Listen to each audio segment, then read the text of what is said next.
Olá, bem-vindo a mais uma edição do CAU Vivo, diretamente aqui da sede do Conselho de Arquitetura e Urbanismo do Estado do Rio Grande do Sul, aqui no Espaço do Arquiteto, esse espaço aí de acolhimento a você, profissional, e aqui a gente começa a gravar trazendo a palavra da presidente do Conselho de Arquitetura e Urbanismo do Rio Grande do Sul, CAU-RS, a arquiteta urbanista Andréa Hamilton Ilha, e também a nossa querida amiga, participando de vários encontros na Rádio Arquitetura, a arquiteta e urbanista Carline Carazo, ela que é conselheira aqui do CAU-RS, também participa, é integrante da Comissão de Ética e Disciplina, da Comissão de Patrimônio Cultural e diretora do Centro de Memória. E é sobre isso que a gente vai falar, sobre o Centro de Memória do CAU-RS, um importante espaço, um importante projeto de preservação e também de conhecimento, né, de toda a memória do Estado do Rio Grande do Sul. Bem-vinda, Andréa, bem-vinda, Carline, tudo bem? Tudo bom, Alexandre? Vai ser um prazer falar desse projeto, né, do Centro de Memória, que ele é bem apaixonante, assim, né, para nós do CAU. E a Carline, nossa diretora, aí tem muito que contar sobre os nossos projetos. Muito bem, bem-vinda, Carline. Muito obrigada, Alexandre.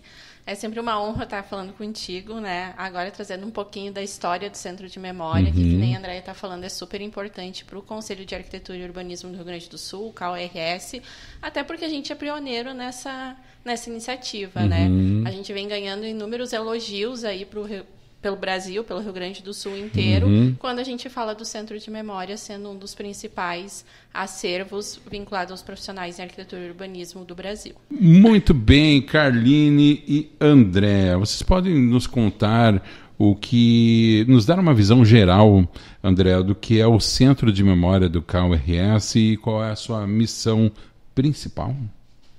Bom, quando nós iniciamos com o CAU, nós recebemos do Conselho de Engenharia e Arquitetura da época, né, do CAU-RS, todo o acervo dos profissionais. E esse acervo é um volume muito grande de documentação, né, que ele está guardado. E aos poucos a gente foi tomando conhecimento de que material era esse, né? Que na verdade era toda a documentação vinculada aos registros profissionais dos arquitetos, engenheiros e arquitetos, também, né, conforme a história, né, da formação, que estava arquivado no antigo conselho. Então, aos poucos a gente foi abrindo esse material e foi tendo muita surpresa, né, porque tem preciosidades dentro de todos esses registros, né, desde de projetos, né, a registros profissionais de arquitetos conhecidos e renomados na história, né, da arquitetura do Rio Grande do Sul. E isso, então, começou a nos dar diversas ideias de como a gente poderia divulgar esse material, né, para a sociedade, como sendo a história dos arquitetos do Estado. Então, eu acho que a Carline pode contar um pouco sobre que surpresas foram essas, né, Carline, que a gente foi descobrindo nessa documentação, porque antigamente, para fazer o registro no conselho, os profissionais tinham que comprovar a sua competência técnica, né, a sua capacidade técnica. Então, eles encaminhavam documentação, projetos já feitos, né? Então, esse material todo está dentro desse acervo que a gente recebeu. Na verdade, a gente recebeu mais de 2.000 caixas desses materiais, onde que esses materiais consistem desde plantas, projetos arquitetônicos, fotografias dos profissionais e de seus projetos, carteirinhas. Então, assim, é um acervo super diverso. E aí a gente chama atenção para várias coisas, né? Que nesses acervos o que a gente já conseguiu fazer uma triagem, porque o pessoal também está triando ali a nossa equipe, que hoje é constituída por uma museóloga, que é a Bárbara, 2 estagiários, que é o Pedro e a Renata. A gente já conseguiu identificar muita coisa, que nem a Andréia está falando de inúmeros profissionais aqui do Rio Grande do Sul, mas a gente também tem visto vários profissionais que talvez deveriam aí ter seu material guardado, representado, valorizado, e a gente ainda não conseguiu identificar, né? Então, nós estamos ansiosos por tantas surpresas aí que esse material nos aguarda. Algum material que tenha assim, uma maior relevância histórica dentro desse acervo? Eu acho que o maior deles de todos é do Theo Witherspoon, né? Eu acho que é uma referência aqui no Rio Grande do Sul. Então, querendo ou não, é um material que é super emblemático para a gente como profissionais da arquitetura e do urbanismo. Então, consequentemente, também acaba valorizando a nossa profissão em relação a esse material que a gente tem levantado, entre tantos outros, né? Eu trouxe um que a gente conhece, que tem sido divulgado aí periodicamente, mas eu imagino que vão surgir tantos outros, que nem eu falei, que estão sendo feita essa triagem nesse material que a gente recebeu. E essa foi a origem, na verdade, né, desse acervo, né, que a gente recebeu e que então nos levou à criação do Centro de Memória, né, que é um projeto mais voltado para divulgação desse material que a gente tem, né, depois ele passar por essa triagem. Então, de que forma a gente dá conhecimento isso para os profissionais. Então, ele está disponível para pesquisas, para quem quiser conhecer esse material. E, além disso, a gente também recebeu alguns acervos, né, de alguns arquitetos. Claro que a gente está nessa dificuldade de compatibilizar o nosso espaço físico com a nossa vontade, né? Porque a gente percebe que é importante a gente guardar esses documentos, né? E essa memória da arquitetura e urbanismo do Rio Grande do Sul. E a gente não tem, né, um museu ou alguma coisa assim no estado, acho que nem no Brasil, que trate exclusivamente de arquitetura e urbanismo, salvo as faculdades, né, que algumas têm os seus acervos. Mas então o nosso Centro de Memória surgiu com essa vontade, primeiro de identificar onde existem esses acervos de arquitetura e urbanismo, tentar fazer esse link, né, juntar essas informações para disponibilizar e, claro, alguns deles vêm fisicamente para o Conselho, não todos também em função dessa nossa disponibilidade de espaço e de equipe para tratar desses acervos. Hoje, fazendo uma complementação à fala da Andréia, assim, a gente recebe muita intenção. Tem sei lá, meu avô era profissional em arquitetura e urbanismo, quero doar o acervo, como que eu faço? Como a Andréia falou, o nosso espaço hoje é muito limitado, né? Até convido quem quiser, sempre a gente está disposto a abrir o Centro de Memória, então mande um e-mail ali para o nosso e-mail do Centro de Memória, solicitando uma visita, pode visitar, pode pedir para vir pesquisar, então esse acervo está aberto ao público, além da questão digital que já está também nas nossas redes sociais. Mas quando o pessoal vem para doar esse acervo, a gente faz uma solicitação, a pessoa pede essa solicitação dessa doação e aí a gente faz uma triagem para ver o que é esse acervo, se tem intenção, se não tem, como que a gente vai fazer tudo isso, porque nosso espaço hoje ainda é muito limitado, né? Recentemente a gente recebeu o acervo do Armando Boni, que foi uma grande valia para o Conselho, né? Mas também foi todo por um processo. Então, assim, entender que a gente está querendo valorizar, mas a gente ainda está com essas restrições de espaço físico. Com certeza. Sim, e existe uma outra questão que eu acho que é muito importante, André e Carline, que são os desafios que são encontrados para a preservação e também a catalogação de todo esse material, como o CAL tem enfrentado isso, porque um desafio é o armazenamento físico mesmo de todo esse material, né? Mas ele tem que ser catalogado, ele tem que ser classificado, ele precisa ter cuidados em relação à sua preservação. Que medidas estão sendo tomadas? Eu acho que o CAL investiu, né, em equipamentos para poder fazer escaneamento desse material, fazer armazenar de forma correta, né, esse acervo. E como a Carmine falou, a gente tem uma museóloga, né, que coordena todo esse trabalho junto com os nossos estagiários. Então, é uma equipe pequena, mas dentro das possibilidades, né, que a gente tem do Conselho hoje. E já tem sido referência. A gente tem inclusive, ajudado outras instituições as metodologias de tratar os acervos. A gente teve a situação das enchentes, né, que a gente até não tem falado muito nisso, mas vários acervos de arquitetura foram afetados, né? Sim. Então, nós também disponibilizamos a nossa equipe técnica para que ela desse orientação de que forma tratar e tentar salvar esses acervos que foram afetados pela enchente. E foi um trabalho um trabalho bem complexo, né? Demorado, enfim, e caro, né, para se fazer. Mas é importante ter esse olhar técnico para que a gente não perca, né, esses acervos que foram afetados, enfim. E a gente tem vários exemplos, né, desses acervos que foram realmente inundados, né? Esses acervos normalmente estão no poder do poder público, em posse do poder público, ou muito particular também? Na verdade, os particulares é que nos procuravam, né? Porque não sabiam o que fazer com o acervo, de forma a tratar e tentar salvar. Sim. Né? Então a gente recebeu isso, não foi pelo poder público, foi por particulares. Mais recentemente a gente recebeu ali uma solicitação para uma orientação para tratamento do acervo da SMOV. Né, pois é. Isso. Uma orientação técnica. Uma orientação técnica, no caso. A solicitação dos técnicos da SMOV para ver como que eles trabalhariam com esse acervo.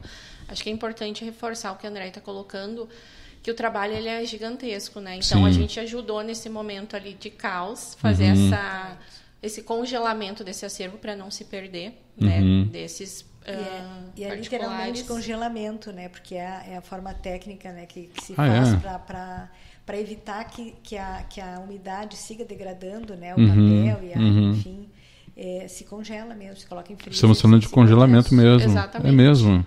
Não é tratar. Quando, por exemplo, o acervo estava molhado, né? Obviamente que a gente está falando aqui de uma área que é da museóloga, mas a gente dá uma pincelada, obviamente, sem fugir das atribuições técnicas. Mas quando esse material estava ali todo molhado e tal, a melhor coisa a se fazer, então, era fazer uma limpeza superficial para não começar a se destrinchar ele e fazer o congelamento para depois fazer o tratamento adequado, que daí é um tratamento muito mais longo, de limpeza. E muito mais delicado também, né? Para recuperar esse material. O processo de digitalização é muito moroso também? Também. Né? Até porque a gente tem muitas dificuldades, como a gente trabalha com documentos antigos e tal, então são pranchas gigantescas, de A1, A0, ou às vezes até maior, né? Então, trabalhar com digitalização de materiais grandes requer um espaço, uma habilidade, às vezes precisa de 2, 3 pessoas para mover um documento, então sempre tem que ter um cuidado gigantesco na digitalização também. Que nem a Andréia colocou, a gente tem esse material para fazer digitalização, a nossa equipe tem feito, mas não é um material que consigamos fazer tão rápido assim, né? É uma coisa que tem todo um cuidado perante o centro de memória. Então, por isso que a gente também não tem ainda todo o acervo digitalizado, mas que estamos trabalhando para isso. Fisicamente, ele ocupa que área agora, atualmente? Nós temos 2 salas, na verdade, né? Uma que ficam os equipamentos, e outra que fica o acervo mesmo, armazenado, né? Enfim, os armários que armazenam. São espaços pequenos ainda, mas é o que a gente consegue. Sim. Eu imagino o grau, né, de aflição, vamos colocar assim, né, das pessoas também que têm esse acervo. Muitas vezes são acervos familiares e precisam de uma preservação que muitas vezes não está ao alcance do familiar ou da pessoa que detém isso. E quer constituir algo que seja mais perene, que dure mais, e aí tem que contar, né, com especialistas mesmo, né, principalmente nessa questão da enchente. Como é que o público pode acessar esse acervo? O público tem essa condição de acessar o acervo do Centro de Memória fisicamente, online? Como é que funciona, Carline? Com certeza. Nós temos primeiramente pelo site, né, que está aparecendo aqui na tela, que o pessoal pode acessar, o material que já foi digitalizado está ali disponível.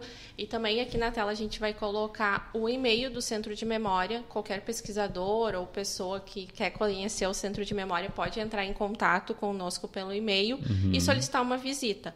Hoje, considerando o nosso espaço e a nossa dinâmica de equipe pequena, a gente tem as agendas, então, prévias ali, o pessoal vem, marca e aí faz essa visita ao Centro de Memória. A nossa museóloga acompanha, explica, mostra o material, separa.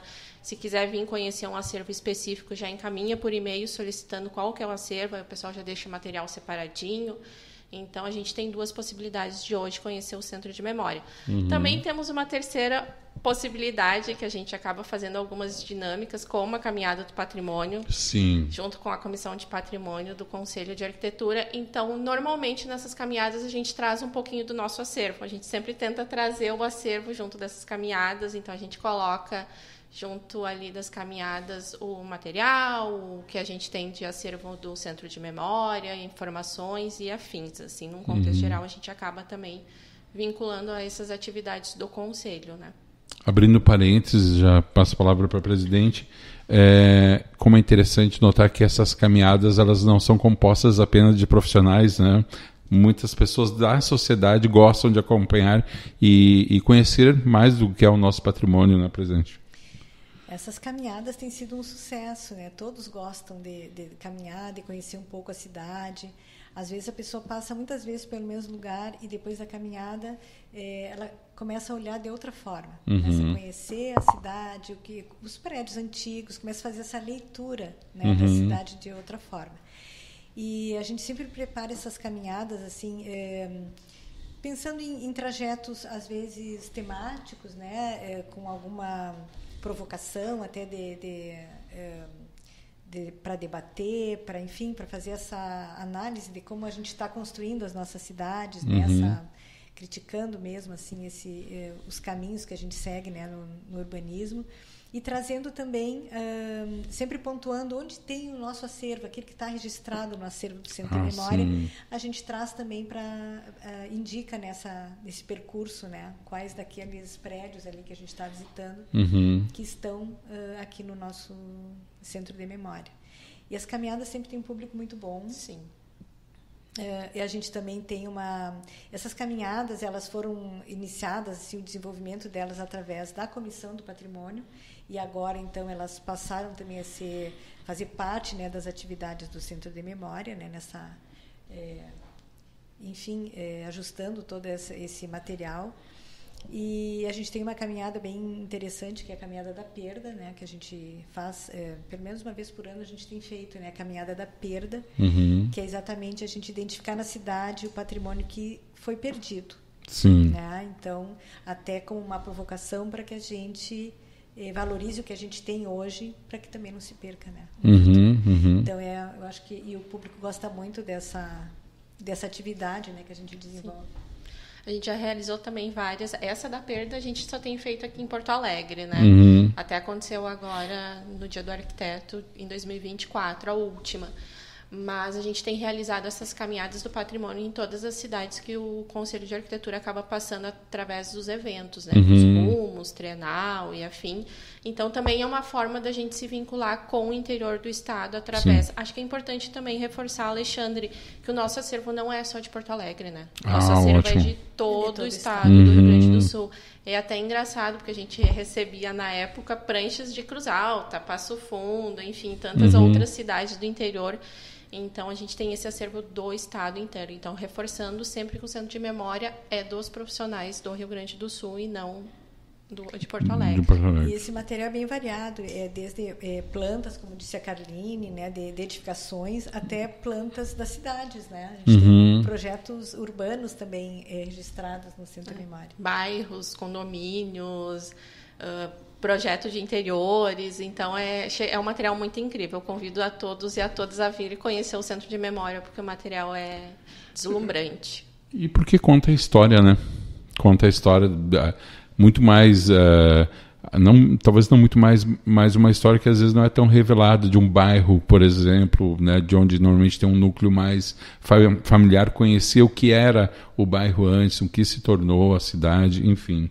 Quais são as atividades, Carline e André, culturais, os cursos, ações educativas que o centro tem promovido para promover aí o engajamento da comunidade? Eu acho que a principal delas a gente falou, que é das caminhadas, né? Eu acho que... Porque as caminhadas abrangem todos os públicos, né? Vem senhores de 80 anos que lembram quando, de fato, tinha aquela construção, como que era aquela construção, até as criancinhas. Então, é um público muito diverso.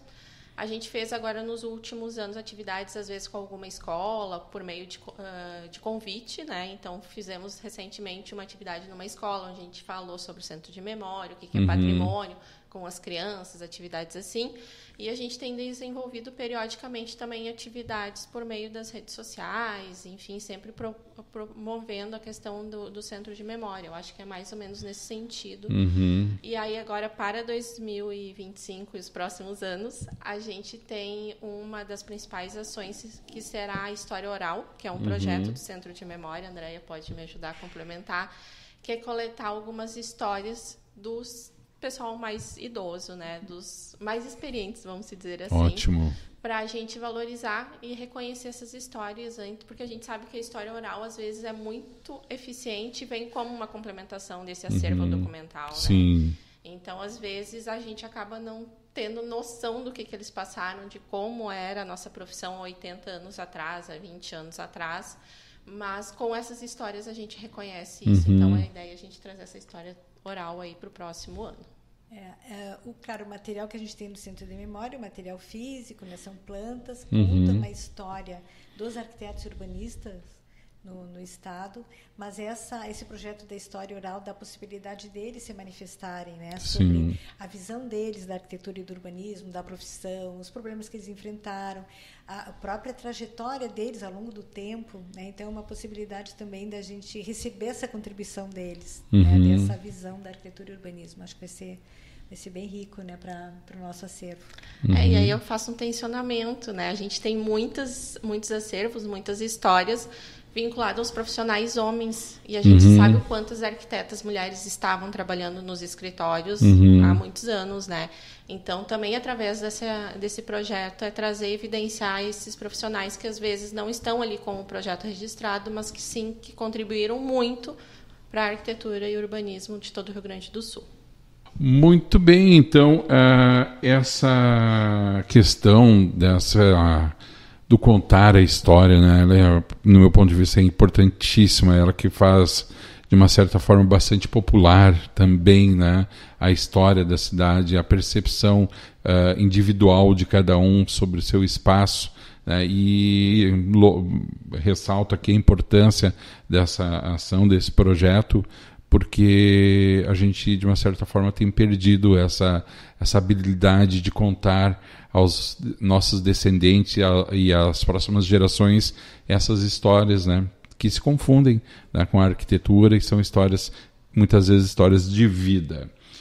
Muito bem, agradecendo aqui, já indo para a reta final, a presidente do Conselho de Arquitetura e Urbanismo do Rio Grande do Sul, arquiteta urbanista André Hamilton Ilha, e também a nossa querida Carline Carazo, arquiteta e urbanista, também conselheira do CAU-RS, participante da Comissão de Ética e Disciplina, da Comissão de Patrimônio Cultural e também diretora do Centro de Memória, que é a pauta do nosso programa de hoje. André e Carline, algum recado final? Bom, primeiro para conhecerem, né, o trabalho do Centro de Memória. É um trabalho que é desenvolvido para os arquitetos, para preservar a memória dos arquitetos, né, através desse acervo que a gente recebeu e desse tratamento que a gente deve, né, ter a essa memória toda. E também contribuir com sugestões, eu acho que é sempre bom, né, e fazer essa avaliação, né, de que forma estão recebendo o trabalho do Centro de Memória, das nossas caminhadas, né, a gente gosta de ter esse feedback também. Quando a gente faz as caminhadas, as pessoas participam muito, né, e dão depoimentos e contam como eram, e as lembranças, né, sempre é uma coisa muito dinâmica. Então, eu acho que também a gente receber esse retorno, né, dos profissionais e da comunidade é bem importante para nós. Ai, com certeza. Então, reforçando o que a Andréia falou, a gente também tem recebido muitos contatos de instituições que têm acervo, que nem o Museu da URGS, o acervo da Uniriter, entre tantos outros. Então, a gente sempre também está tentando trazer essas parcerias e, quem sabe, criar uma rede de acervos para valorizar ainda mais esse material que a gente tem aí, tanto no Centro de Memória quanto esses locais, e fazer essa intersecção. Então, é sempre muito bom ouvir todo mundo, ver o que o pessoal deseja, para a gente também conseguir contribuir com todos e todas. Eu acho que seria mais nesse quesito. Muito bem, presidente André Hamilton Ilha, Carline Carazo, arquiteta e urbanista. Quero aproveitar e convidar você que está vendo esse episódio, permanecer conosco, porque assim que a gente terminar aqui a gravação, você vai poder conferir no final do vídeo imagens sobre todas as ações aqui que estão sendo tomadas pelo Centro de Memória do CAU-RS. Muito obrigado, presidente. Carline, um grande abraço. Para você também, muitíssimo obrigado e até a próxima.